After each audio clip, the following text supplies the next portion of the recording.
So I, being like a typical former service guy, felt that I guess it's my obligation to go down and, talk to these guys. So I went down, but being who I am, I got down there and, in the bowels of the Capitol, right in the Capitol, and it was in the basement.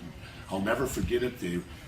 They were seated all in a big half circle, and I had the chair in the center.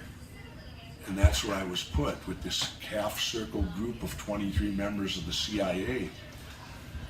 And I think the first thing that really made me, got my awareness up, was as I looked at them all, they were all your neighbors.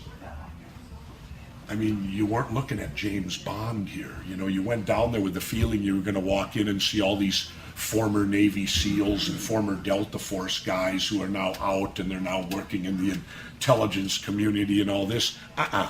It was Grandma Jones down the street. It was so-and-so. I mean, they were of all ages. You knew them? No, I knew none of them, but these were the 20, they looked, that's the part I'm getting to, Willie, is the fact that when I looked at them, I saw my neighbors.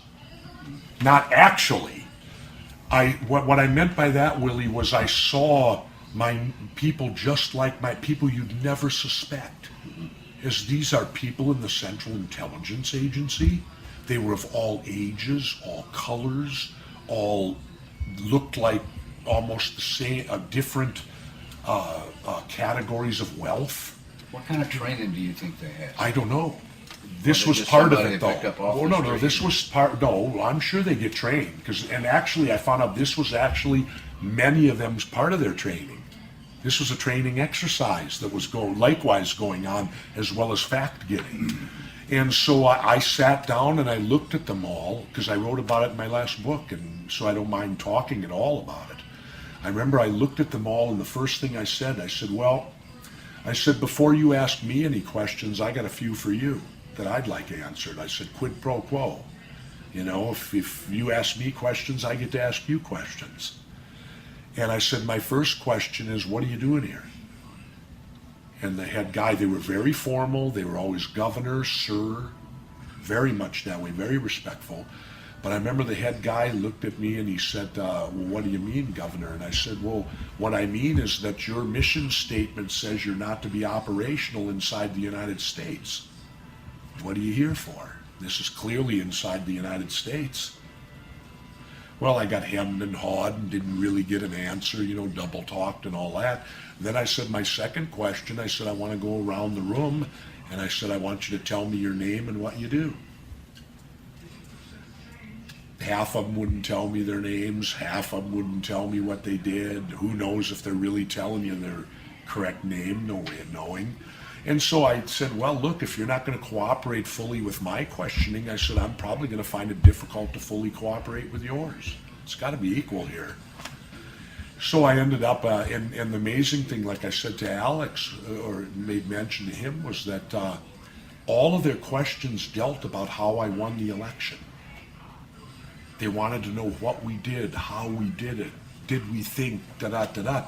And so when I got done that day, I drove home, and all the way home, I kept thinking, it was on my mind, and I kept thinking, who would I call? Who do I know that could answer these questions for me or help me? And then the name popped up, Dick Marcinko. Do you know who Dick Marcinko is?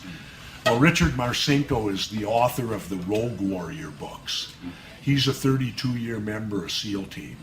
And Dick created SEAL Team 6, which is the anti-terrorist unit. These are the guys that have hair like you, Willie, and beards, and you'd never suspect they're in the United States Navy. They're deep undercover, And Dick created them. He created Red Cell, and Dick had retired after 32 years. He's a good friend of mine. So I got home and I rang Dick up, and I told him what happened that day. And I says, Dick, I said, you got any idea why the CIA, 23 members, would want to interview me?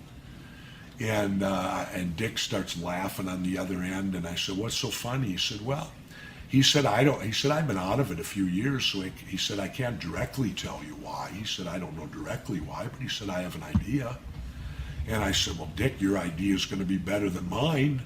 I said, I had 6 years in the Navy, you had 32. I said, you got a lot more expertise. I said, what's your idea?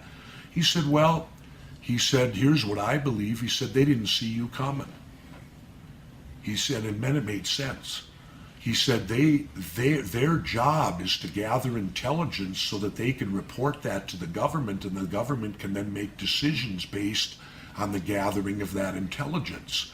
He said, clearly they didn't see you coming. They wanted to know how you And did they it. wanted to know how you did it. Yeah. And Dick goes, they also wanted to know, are there more of you on the horizon? Is this a trend we're missing? Are we missing something here that could be happening within the United States, like the next election? Are we going to see 4 more independent governors win? Or is Minnesota kind of an isolated incidence here? And when Dick got through saying that to me, I thought he's right on. That's exactly what it was.